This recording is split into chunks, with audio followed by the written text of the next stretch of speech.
2008년 7월 8일 경상북도 포항시 북구 홍해읍 금장 1리 도로변의 갈대숲을 지나던 올해 70세 이모 씨는 남편 황 씨에게 손짓을 했는데, 여보, 저기 안쪽으로 더 들어가 봐요. 그쪽에 큰 살구가 더 많은 것 같은데. 어디? 이쪽? 아니, 앞으로 가라고요. 왜 자꾸 옆으로만 가? 저녁에 잠잘 때도 옆으로 가더니 무슨 꽃게도 아니고 옆으로만 가냐고? 황 씨가 낫으로 갈대를 쳐가며 더욱 깊숙이 들어가자, 그래! 거기! 이놈의 옆에 내는 나이가 먹어도 시력은 좋네 그래요. 황 씨가 풀숲을 헤치고 들어가자 발밑에 뭔가 물컹한 것을 밟고는, 뭐야 이거? 이게 물컹한 것이 있네. 발밑에 불들을 뒤적거리던 황 씨는 이게 뭐야? 사람 허벅지냐?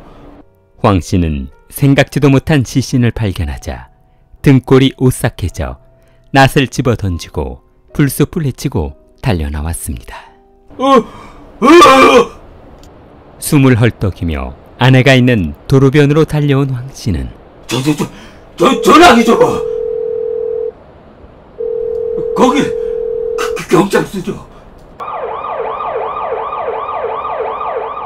현장에 경찰서장과 5분 타격대, 그리고 경찰 특공대, 형사 4개 반으로 구성된 총 200명의 경찰이 출동해 폴리스 라인을 설치하고 시신의 다른 부위를 찾기 위해 수색을 시작했습니다.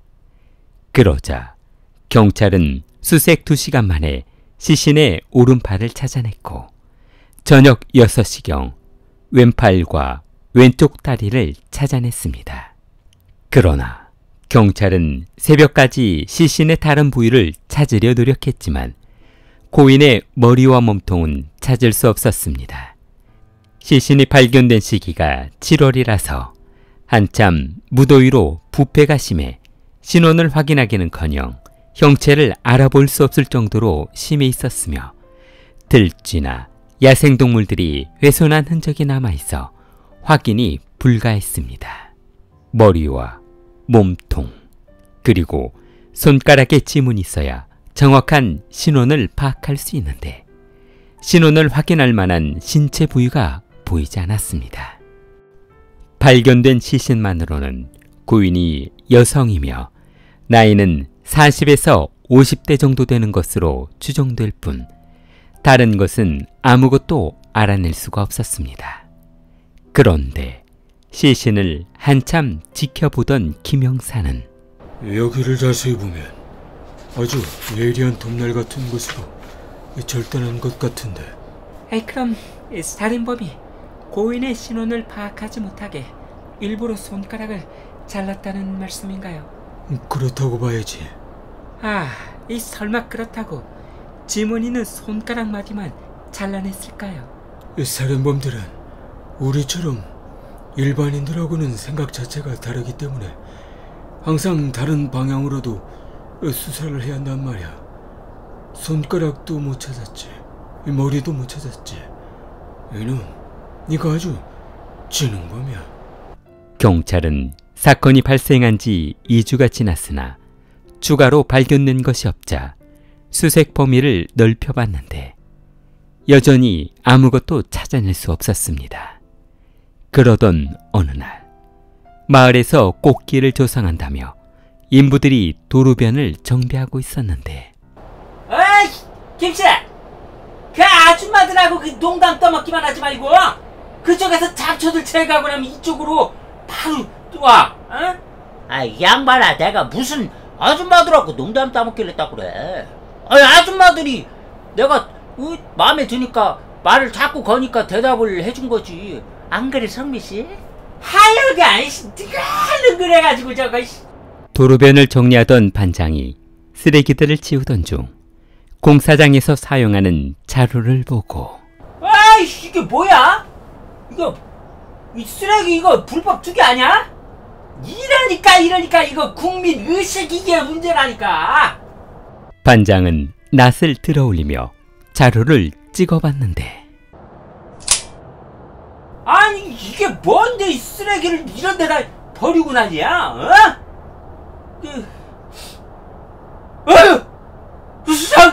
사람 반장님 뭐냐 그래요? 경찰에 신고해 이놈아! 작업 반장이 낫으로 찍어내린 자루 속에는 여성의 머리와 몸통이 발견되었는데 시신의 부패 상태가 심해 얼굴의 형태를 전혀 알아볼 수 없었고 사인조차 판단할 수 없었습니다. 그러나 고인의 신원을 파악하기 위해 왼손 손가락에 조금 남아있는 지문을 어렵게 채취해 조사한 결과 피해자는 포항에 거주하고 있는 49세 여성 차씨로 밝혀졌습니다. 그녀의 시신 일부가 처음 발견되기 보름 전인 6월 24일 남편이 실종 신고를 한 그 여성인 것으로 확인되었습니다. 차씨는 제주도에서 살다 자신보다 7살 어린 남편과 결혼해 포항시 동여면에 살림을 차리고 살다가 이런 참변을 당했다는 것이 밝혀지면서 주위 사람들은 안타까워했습니다.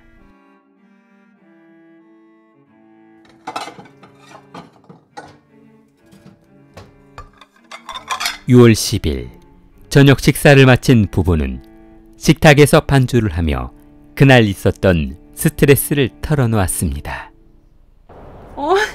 그놈의 여편네 나를 무시하는 거야 뭐야. 돈 벌어서 빌딩을 사던지 해야지. 서러워서. 그나저나 당신 아까 점심때부터 막걸리 마시지 않았어? 그냥 열받아서 쬐끔 마셨어. 그 여자 하는 말은 그냥 다 흘려들어. 당신이 참아야지 뭐 어쩌겠어. 그리고 이제 술 좀 작작 마셔. 이러다 알코올 중독 되겠어. 하루도 안 쉬고 뭐 술 마셨잖아.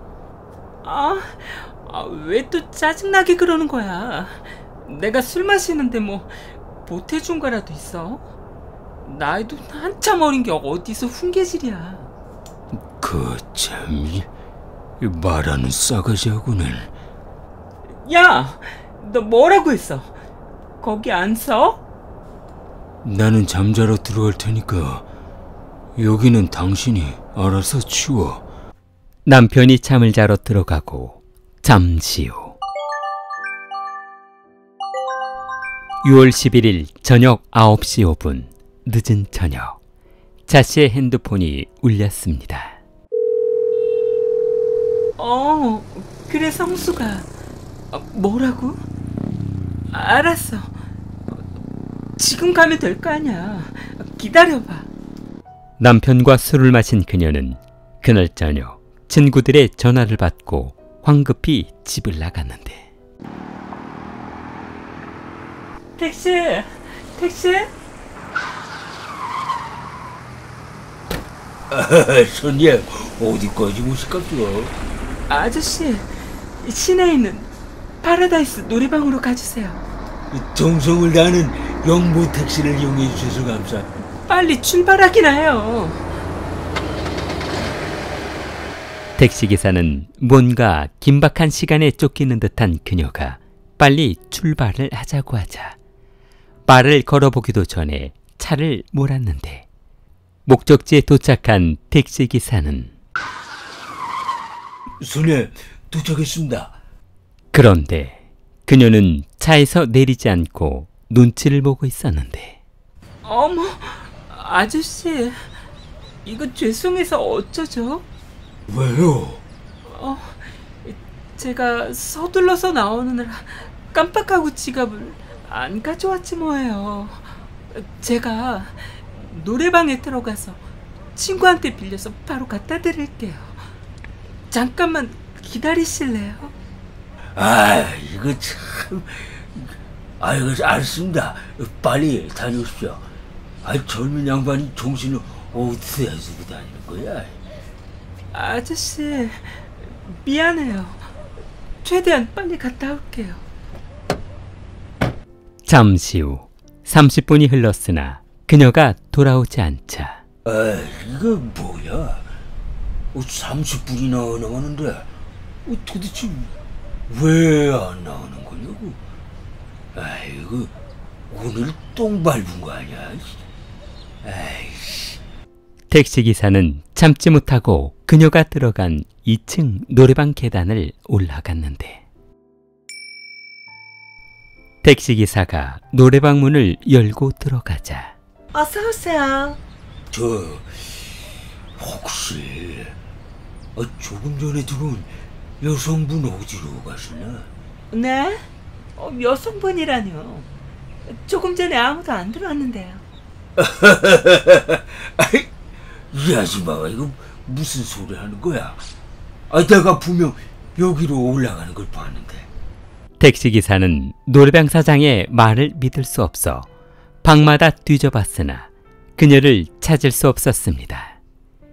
택시비 줄 돈도 없었던 그녀는 어딘가에서 한참 동안 있다가 다음날 12일 새벽 2시 30분 집 근처에서 불과 1.5km 떨어진 곳에서 친구에게 전화를 건 후 마지막 흔적을 남기고 사라져버렸습니다.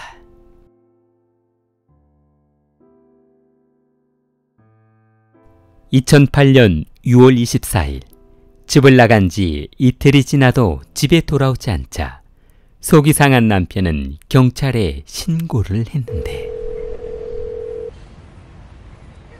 거기 경찰서죠. 네, 무엇을 도와드릴까요? 다름이 아니라 아내가 3일째 집에 들어오지 않아서 실종 신고를 하려고요. 현장에 경찰이 출동해 그날 무슨 일이 있었는지 남편에게 물어봤습니다.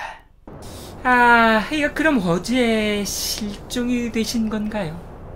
아니요. 그러니까 그게 6월 11일 저녁까지는 같이 있었는데 부스럭거리는 소리가 들리더라고요. 그래서 잠에서 깼는데 10일 새벽에 아내가 갑자기 집을 나가는 거예요. 그래서요? 그래서는요, 하도 집을 자주 나가니까 그냥 그런가 보다 하고 말았죠. 그럼 무슨 편지나 내용을 적어놓고 나가시지는 않았고요? 네, 그렇다니까요. 네, 잘 알겠습니다. 그럼 말씀하신 내용은 잘 들었고요. 수사가 진행되는 대로 바로 연락드리겠습니다. 얼마 후 수사를 마친 경찰이 남편을 찾아왔는데 저희가 수사를 하다 보니까 의문사항이 하나 있는데요. 뭔데요? 아내분이 실종되고 며칠 뒤 친구분한테 아내가 제주도 고향집에 간다고 집을 나갔는데 며칠째 안 들어오고 있으니까 혹시 제주도로 간 항공권이나 여객선 기록이 있나 알아봐 달라고 했던데 이게 사실입니까? 그거요? 하도 오래돼서 이거 기억이 안 나는데요. 그러니까 친구한테는 아내가 제주도에 갔다고 말을 해놓고 장모님한테는 전화를 걸어서 아내가 집에 들어오지 않고 있으니 포항에 한번 와달라고 했던데 이건 또 어떻게 된 겁니까? 친구한테는 아내가 제주도에 갔다고 해놓고 장모님한테는 왜 포항으로 올라와 달라고 했냐 이겁니다. 아내가 실종되고 며칠 뒤 형,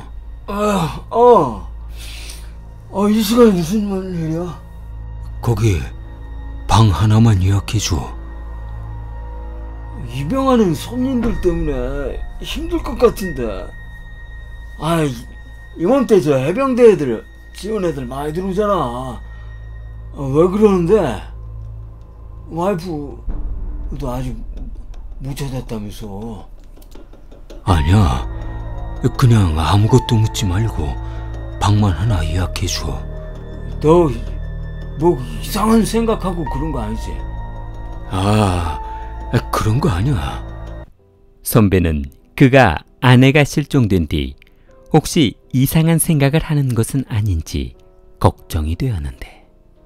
형, 그런데 돈 좀 빌릴 수 있어? 돈? 뭐 하려고?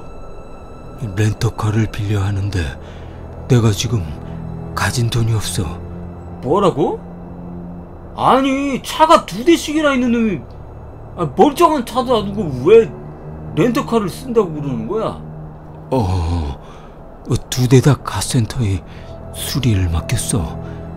방 하나 하고 돈 빌려주는 거 잊으면 안 돼. 다음 날 남편은 또다시 누군가에게 전화를 걸었는데. 거기 집 수리점이죠? 그렇습니다만. 저희 집 세면대하고 간단한 거 교체 좀 하려고요. 가능하죠? 저야 뭐 고객님이 원하시면 뭐도 다 해드리죠. 남편은 아내가 실종되고 다음 날 갑자기 세면대를 새 것으로 교체하고 욕실 내부를 갈아엎었습니다. 남편이 아내가 실종된 직후 세면대를 새 것으로 갈고 욕실을 갈아엎은 것도 이상했지만 더 수상한 것은 그 집의 물 사용량이었습니다. 차 씨와 남편이 2007년 12월부터 2008년 7월까지 8개월 동안 살았을 때의 평균 수도량은 15톤이었는데 아내가 실종될 무렵 혼자 사용한 1개월 수도량이 9톤에 달한다는 것이었습니다. 그러나 남편의 집에서 아내를 살해했거나 유기한 흔적은 보이지 않아 의심만 갈 뿐 아무런 혐의점도 증거도 찾을 수가 없어 무혐의 처리하고 목격자에게 신고 전화가 걸려오기만을 기다렸습니다.